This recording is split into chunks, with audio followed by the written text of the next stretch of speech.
St. Ignatius Hospital. Date of establishment. In 1892, the St. Ignatius Hospital began construction to bring Whitman County better health care. The construction had many constructional setbacks and funding issues as the years ticked on. The Sisters of Charity began operation the hospital out of a wooden building in 1893 and awaited the main building's finish. Finally finished in 1894, the sister proudly opened the doors and began caring for patients in the proper setting. St. Ignatius grew to support major medical developments and changes for the state of Washington, until a lack of funding resulting in its closure in 1964. The building stayed abandoned until 1968, when it went up for sale and transformed into an assisted living facility. The hospital's final days would be marked in 2000 when it was abandoned yet again to sit. St. Ignatius did not die quietly, however, its spirits came alive to the locals of Colfax. In 2015, the building made the most endangered properties list and shot into the limelight.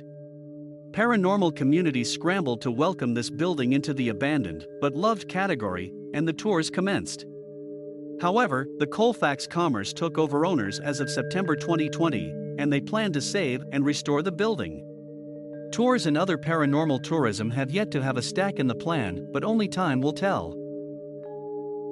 Name and location. Abandoned and haunted St. Ignatius Hospital sits less than a mile from Codger Pole on S. Mill Street in the heart of Colfax, Washington. The town of Colfax is located on the Palouse River in southeast Washington.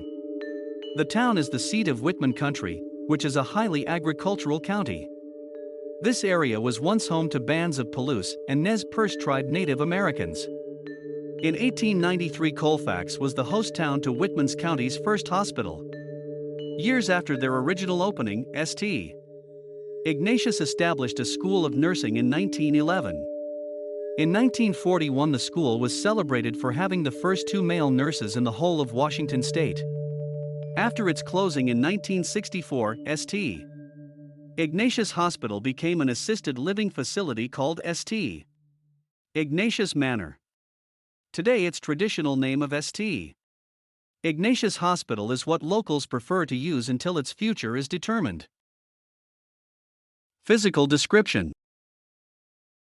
The hospital is an intimidating 5 stories high with its main rows of towering windows. It appears to gloom down at visitors. The building's overall look is abandoned, broken, and worn with its heavy overgrowth of vegetation and cracking bricks. Many have reported that when it rains outside, it's also raining inside. The interior of the building has seen much better years, as its walls are left cracked and peeling. Graffiti, holes, and burns cover the halls as the many years of abandonment show like old wounds. It is extremely dark and the air is stained with mildew mixed with various guanos. The maze of hallways seems to confuse and turn you in circles as you navigate your way through the wings. Many nurses and tour guides would lose their way for months until they learned the wings and corridors. The first floor held 2 emergency wings. The right was for survivable patients, and the left was not. The left wing was for untreatable patients and held a direct port to the morgue in the basement below. The second floor was the obstetrics and maternity wings, again divided across the different corridors of the buildings. On the third floor, an infectious disease wing battled to treat or contain the pandemics of its years. Surgeries and x-rays were done on the fourth floor. Leaving the fifth floor for the sisters and nurses to have private living quarters, locker rooms, and meal areas. This floor was said to be off-limit to all patients and their families or guests. As of 2016, the windows and doors were sealed in hopes to keep amateur ghost hunters at bay, as well as vandals. The building is being cared for and in hopes of being restored in the future ahead. Origin. St. Ignatius's was an idea born from Rev. Jetchern in 1892 when he saw this area's healthcare needed major improvement. Traveling to Portland, he meets with the Sister of Charity and plans soon fell into a way to build the hospital in the areas around Palouse and Colfax.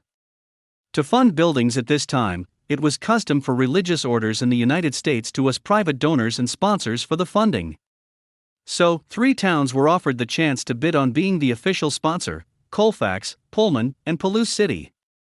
The Chamber of Commerce and the town of Colfax won the bid to be the private sponsors for building the hospital. St. Ignatius has been surrounded by urban legends since the 1960s because many of their rooms were named after patients that formerly lived or died there. The 3 main rooms that creep guests out are Rose's room, the children's room, and Dave's room. Rose was a resident when St. Ignatius Manor was a care facility for developmental disabilities. Her room and ghost are very active in the haunting. She is on multiple recordings as being angry. Every October there is an annual St. Ignatius Haunted Tour in the name of its first fatality, F.E. Martin, 1893. He was crushed in a railway accident and taken to the hospital only to find he'd already died. Many reports flood the web about St. Ignatius as it returned to the limelight. However, many workers and guides have reported never really see the same ghosts twice. Though the ghost may not repeat, the encounters with them do. Whether traditional pokes and jokes or violent and disturbing, this hospital has no shortage of lore. Mythology and lore.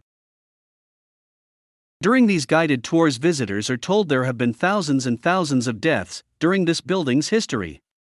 The famed haunting has even caught the eye of many TV and paranormal researchers. However, no matter the guest, they must be with a tour guide. Many of the guides have heard on recording how unhappy some spirits are, like Rose. They have also nicknamed a first-floor hallway as Left is Dead. This is because the left wing held the untreatable patients and leads straight to the morgue below. Tour guides have also reported full-figure shadows about the grounds. They do not seem to take shape or human form. They also hear snatches of conversations and slamming doors when the building was empty. The 4th floor area by the surgery ward is rumored to be a highly active area where you hear footsteps coming toward you, but never see a figure. There are many reports of figures looming in windows, lights flickering, and unworldly screams. Television's Travel Channel's Ghost Adventures reportedly captured authentic paranormal evidence upon investigating. Using a full-spectrum camera, they captured an anomaly of a white misty apparition roaming the halls. Television series Paranormal Lockdown, 2017, St. Ignatius Hospital, Episode 4, Season 2, and Ghost Adventures, 2019, St. Ignatius Hospital, Episode 8, Season 18.